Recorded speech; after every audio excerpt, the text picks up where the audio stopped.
Oh, it was indeed. Thanks very much to Steve Hunter and Neil Mellor. As Shubs just said, we said expect goals, drama and a proper battle. That is exactly what we got here tonight. What a game at Anfield on this very wet Saturday night here under the lights. Liverpool triumphing 4-1 in the end. A really breathless encounter, wasn't it? And a league double for the Reds over Newcastle as well. The 6th time they've done that in the last 8 seasons.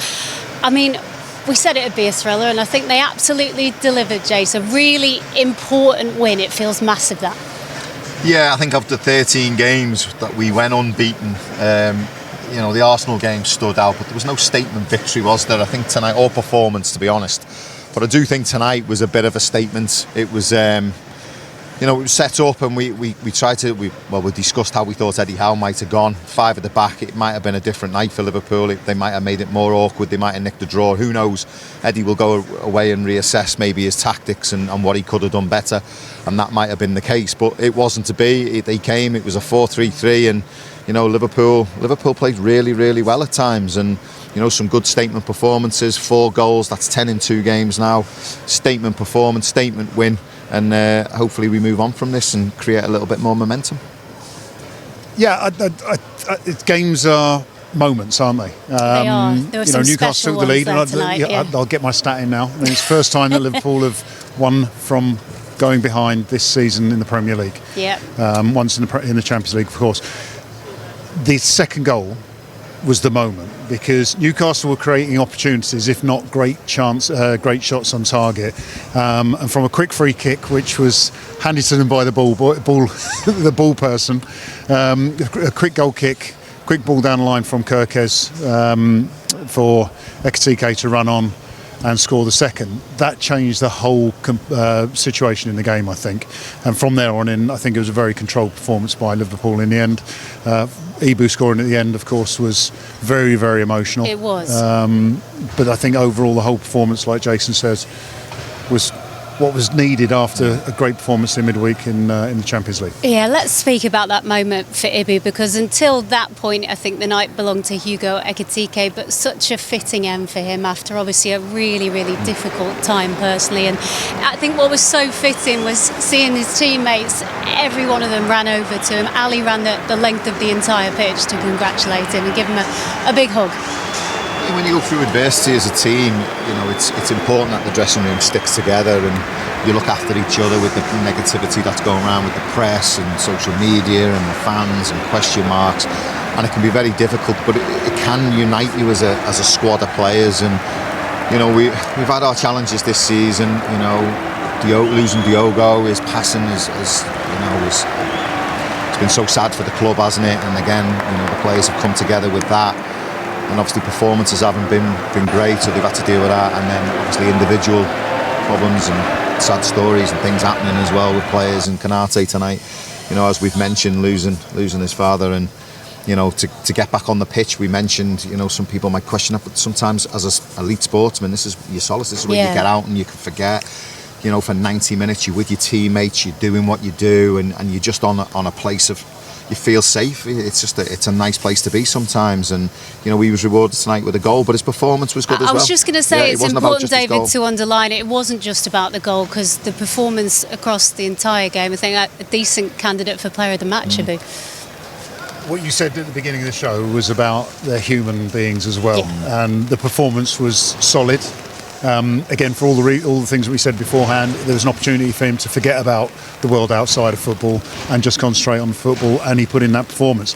However, the human aspect came in after he scored the goal, and he couldn't help himself from breaking down in tears. I mean, that's the reality here. So up until that moment, he controlled himself in superb manner to put in a decent performance, but he's human, and we all saw that. And with Ali running down the length of the field, everyone else felt that as well. So this won't be remembered as one of the 4-3s, but I'm sure it'll be remembered for the human side of things. Absolutely, very special reasons as well. I mean, in terms of the way the game started, it was a big show of character really for Liverpool to come back into it, because Newcastle started the better team when you look back at the early stages, and very physical, very aggressive. Anthony Gordon set the tone for that early on, didn't he? But you wondered whether they would be able to keep that up over the course of the 90. Yeah, the game had a real good energy about it, and we mentioned, under the lights, and historically this game has got goals in it, and we've had thrillers, as we mentioned, at the top of the show. And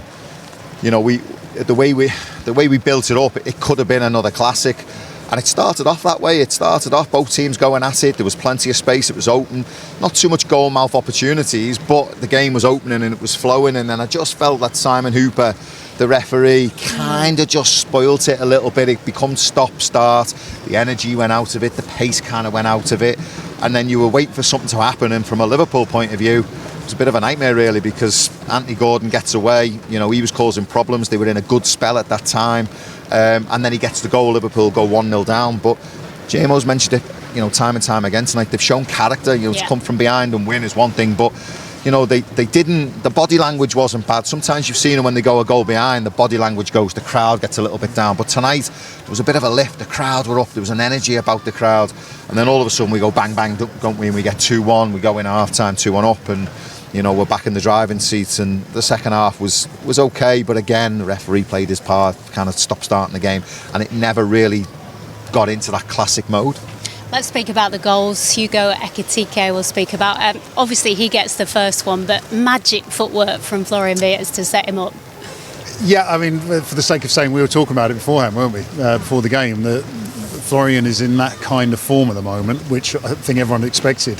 That he wasn't going to be worried about too many close bodies within inside the box, and he just seemed to waltz through. I mean, the pass to Ekitike with his left foot, it was almost like a blind pass.